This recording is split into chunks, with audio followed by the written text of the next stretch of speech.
Supposed Bible contradiction. What wine was Jesus offered on the cross? Skeptics online argue there's a contradiction between all four Gospels about what Jesus was offered on the cross. Matthew 27 says, "And when they came to a place called Golgotha, which means place of a skull, they offered him wine to drink, mixed with gall. But when he tasted it, he would not drink it."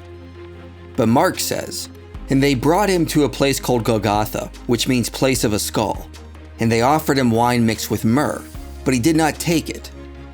Whereas Luke 23 says that when Jesus was already on the cross, the soldiers also mocked him, coming up and offering him sour wine.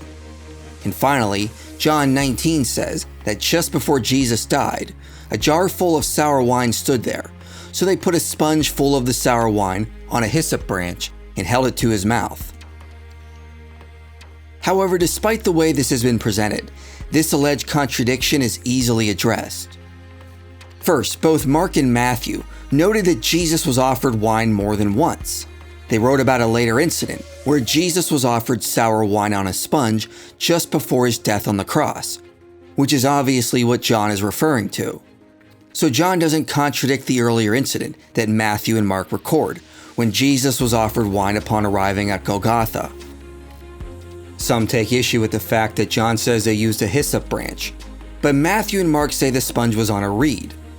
Also, a hyssop branch doesn't seem like it would be strong enough to hold a sponge full of wine. But Matthew and Mark simply have used a generic term that can mean rod, stick, or reed. John has merely been more specific.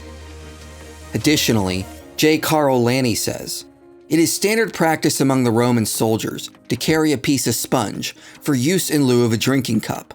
The sponge was soaked in the sour wine, pressed onto a stalk of hyssop, and put to Jesus' lips. A short stalk of the branch would have been sufficient for the task. It was only necessary for the feet of crucified victims to be clear of the ground. Contrary to popular paintings, they were not raised very high. There is no major difficulty with the reading hyssop."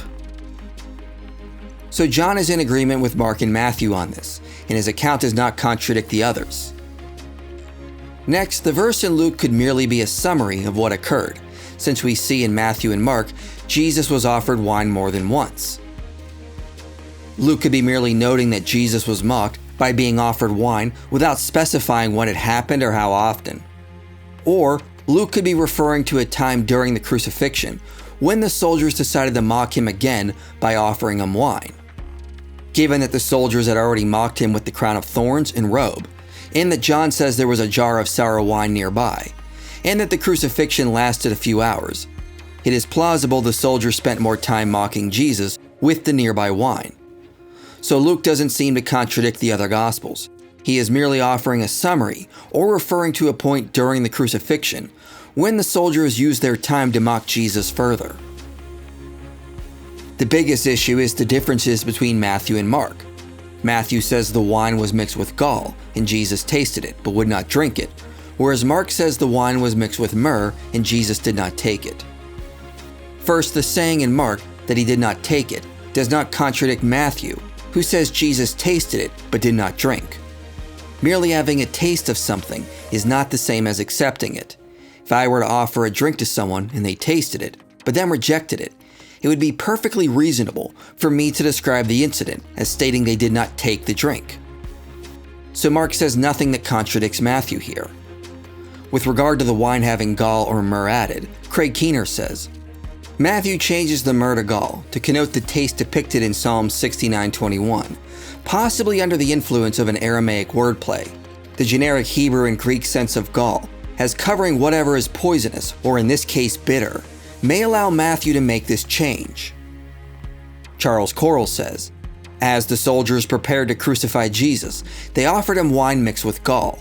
Gall referred to a bitter-tasting substance, including bile, poison, or in this case, myrrh.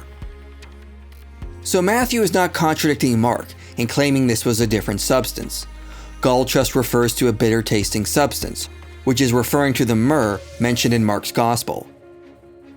Some have suggested Jesus was offered the wine with myrrh as an act of mercy, as it would have helped with the pain. But Robert Gundry notes there's no evidence of this, and given what Luke says, Jesus was probably offered the bitter wine as an act of mockery. So in reality, all the Gospels seem to be telling the same story. Jesus was mocked by being offered wine mixed with myrrh, which made it bitter, as Matthew says.